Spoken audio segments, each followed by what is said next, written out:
It's official. Toon Army, Newcastle United are about to complete the most expensive signing in the club's history. A £65 million deal that not only brings Nick Woltemade closer to Tyneside, but could also spark a full-on transfer domino effect across the Premier League. And right in the middle of it all, the name of Alexander Isak is back in the spotlight. I'm Rodrigo, and this is Newcastle Mania, the channel made by a supporter for supporters who live and breathe Newcastle United. You blinked, and Newcastle hit the headlines everywhere.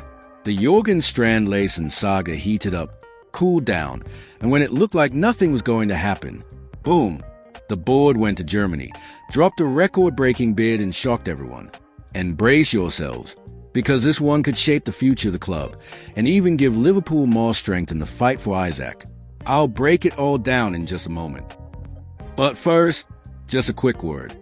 Remember those Chelsea fans who said this channel wasn't growing because our fan base is too small? Well, they are starting to go quiet because our numbers are going UP. So let's keep pushing. If you love Newcastle and want to shut them up once and for all, hit that subscribe button right now. It costs nothing, but it sends a massive message. The black and white army is huge. Let's smash through 1,000 subscribers together. And here's the big headline today. Newcastle United have agreed a £65 million deal to sign German striker Nick Woltemade from Stuttgart. Yes, Toon fans, we're talking about a record-breaking signing that could completely reshape not just Newcastle's attack, but also the entire Premier League transfer market. The agreement was struck after 48 hours of tense negotiations that had originally been focused on Jørgen Strand Larsen. Wolves stood their ground, made it crystal clear they wouldn't let the Norwegian go. So, the Newcastle board moved quickly and decisively. Eyes turned to the Bundesliga, and an opportunity opened up. The target? Nick Woltemade.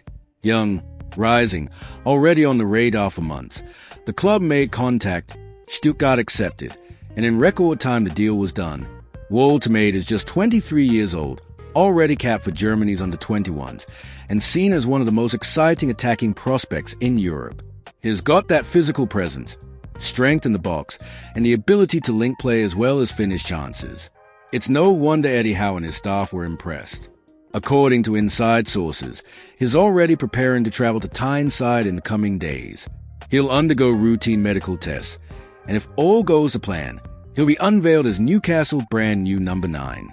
It's bold, no doubt, but it's also the exact kind of move that shows ambition. A young player with potential, experience in a tough league, and hungry to prove himself in the Premier League.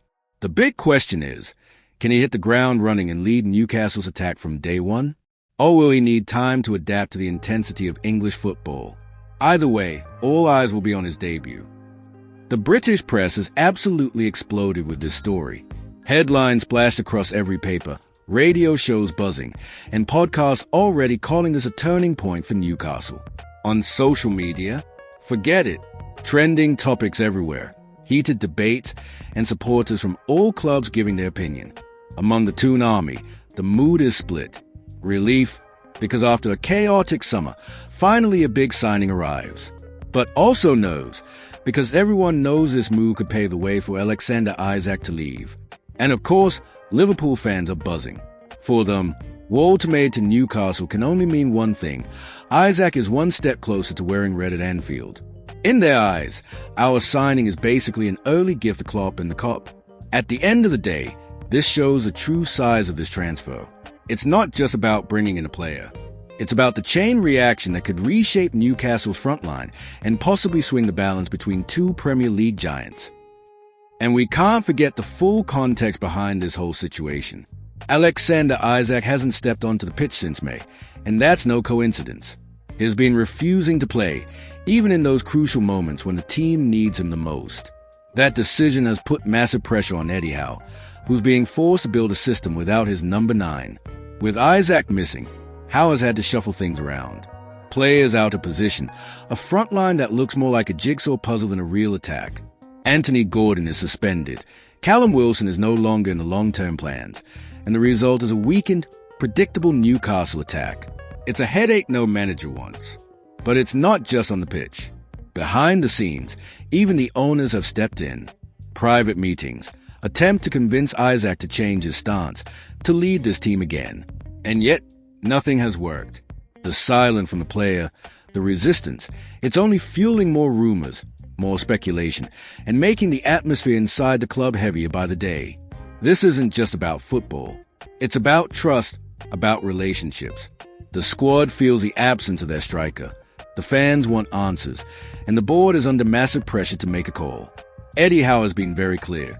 His focus is on the players who want to wear the black and white shirt, but you can hear the frustration in his voice.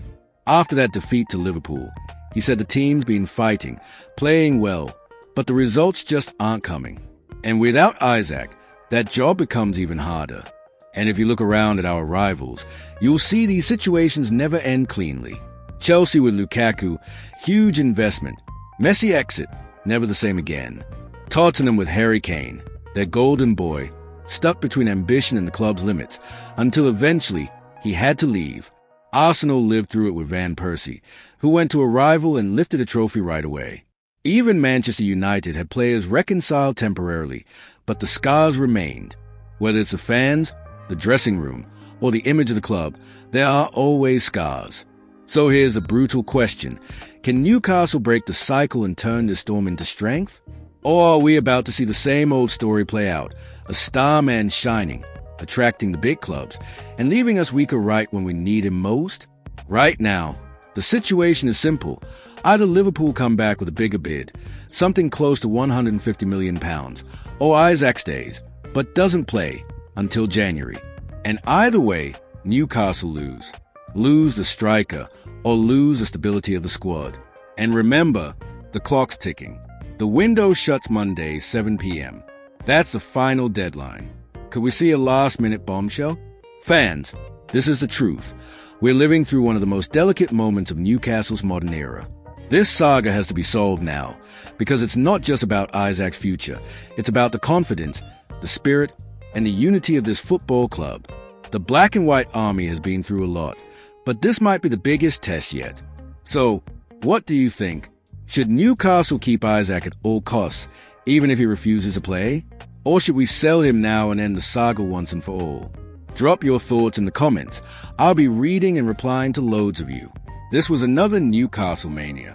I'm Rodrigo, and let me tell you this. If the Premier League doesn't wait, then neither will Newcastle. Smash that like button. Share this with your fellow black and white fans. And don't forget to subscribe. Together, we'll prove our fan base is bigger than they think. Until next time, and as always, hoey the lads.